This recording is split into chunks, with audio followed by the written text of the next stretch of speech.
भारत में योग का इतिहास करीब 5000 साल पुराना बताया जाता है, लेकिन पहले तो एक नैरेटिव गढ़कर योग को योगा बनाया गया, हिंदू और सनातन को बदनाम किया गया और तो योग का मतलब ही पूरी तरीके से बदल दिया गया। योग का जिक्र ऋग्वेद में किया गया है, जिसका पहला शब्द ही ओम लिखा गया है, लेकिन ये हमसे छीन लिया गया। योग के मायने क्या थे और आज क्या बताए जाते हैं, कैसे क्रिश्चियन सोसाइटी इस पर कब्जा करना चाहती है, आज उसी सच से पर्दा उठाएंगे।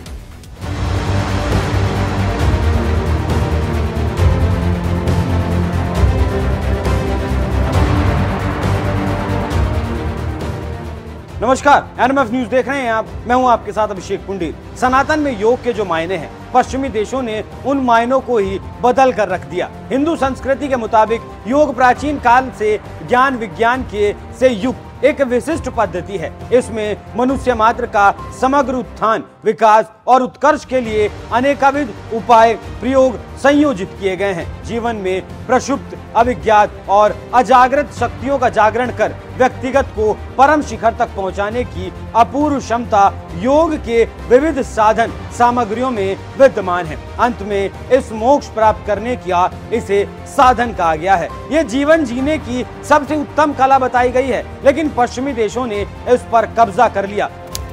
योग शब्द वेदों, उपनिषदों, गीता और पुराणों आदि प्राचीन काल के ग्रंथों में वर्णित होता आया है। भारतीय दर्शन में योग एक महत्वपूर्ण शब्द है, लेकिन आज के वक्त में योग को योगा कर दिया गया। नैरेटिव कर दिया गया कि योग का सनातन से कोई लेना देना नहीं है और इसका वास्ता मोक्ष से भी नहीं है, बल्कि शारीरिक रोगों को ठीक करने से है, फिटनेस से है, कार्डियो से है। सुनिए कैसे कर दिया गया कि योग सनातन का हिस्सा कभी था ही नहीं।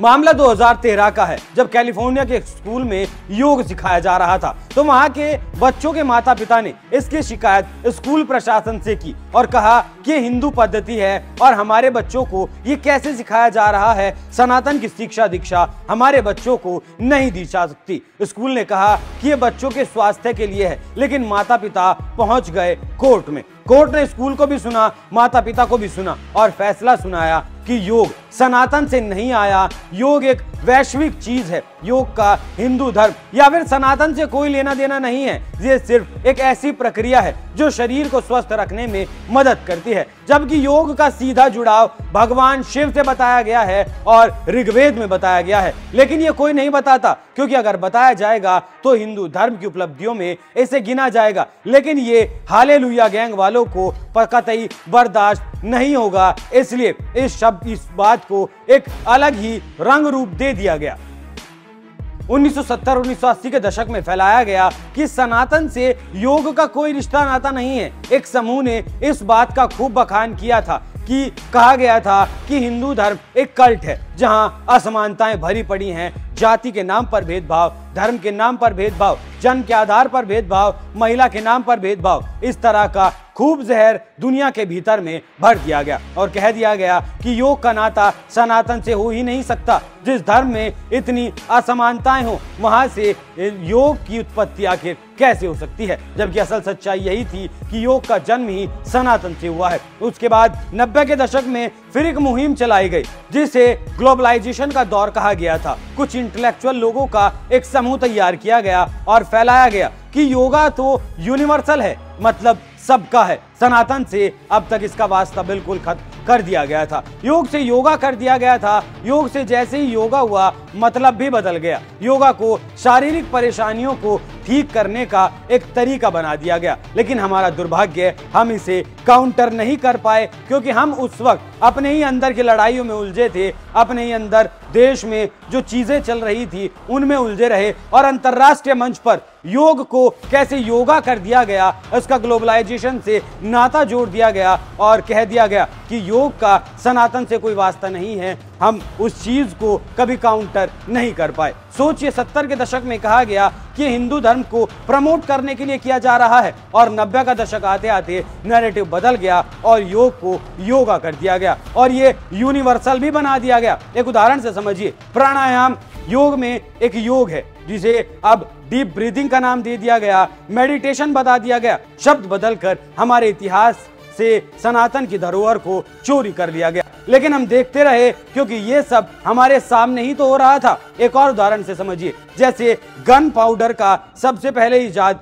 चीन में हुआ था, चीन ने इसे बनाया था, लेकिन कॉलोनाइजर के समूह ने उस पर कब्जा कर लिया और कह दिया कि हमने इसका इजाद किया है और चीन कुछ नहीं कर पाया। यूरोप ने इसका क्रेडिट ले लिया। ठीक वैसे ही बड़ी चालाकी से डीप ब्रीथिंग और मेडिटेशन को बच्चे बच्चे की जुबान पर चढ़ा दिया गया, योग को खत्म कर दिया गया। आज हर स्कूल में पढ़ने वाला बच्चा योगा कहता है, योग नहीं कहता, और मेडिटेशन बताता है, प्राणायाम नहीं बताता। लेकिन असल में हमारे योग का मतलब तो मोक्ष से था। यहाँ खेल ये खेला गया कि योगा को कृष्णों की इन्वेंशन बता दिया गया, और ये जिस मेडिटेशन की बात करते हैं वो भी तिब्बत से आया है। बुद्धिस्ट ने इसका इन्वेंशन किया है। महात्मा बुद्ध ने मेडिटेशन का सबसे पहले सार दिया था। तिब्बत उसका जनक है और यहाँ ये भी मोक्ष के लिए ही किया जाता है। लेकिन यहाँ चाइना ने इसमें फेरबदल कर मोक्ष शब्द को हटा दिया गया और इसे नीडो टेक्निक का नाम दे दिया गया। जैसे यूरोप ने चीन के गन पाउडर को अपना बता दिया, ठीक वैसे ही योग को भी योगा बता दिया गया। मतलब बदल दिए गए, मायने बदल दिए गए। लेकिन आपको यहाँ समझना होगा कि योग हमारा है और हम इसे मोक्ष की प्राप्ति के लिए किया करते थे और आज भी ये किया जाता है। खुद सोचिए, भारत के बहुत सारे लोग हैं जो सुबह उठकर योग करते हैं, लेकिन कितने लोग ऐसे हैं जो इस योग को मोक्ष प्राप्ति के लिए करते हैं? नहीं करते, क्योंकि सब कार्डियो के लिए करते हैं, मेडिटेशन के लिए करते हैं,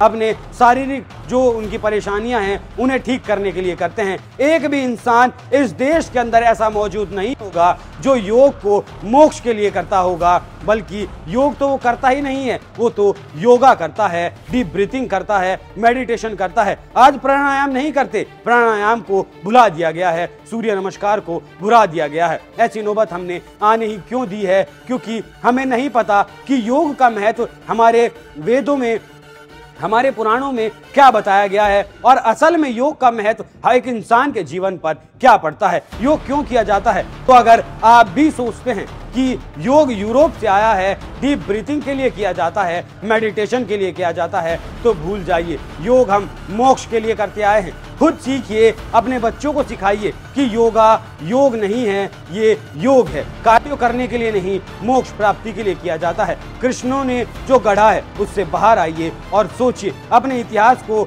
जो दफन होने की कगार पर है। यूरोपियन यूनियन ने जिसे दफन करने का काम कर दिया है। समझिए आखिर योग के असल मायने क्या हैं। साथ ही बताइएगा आप इस खबर पर क्या राय रखते हैं और अपनी राय हमें कमेंट कर जरूर बताइएगा। नमस्कार।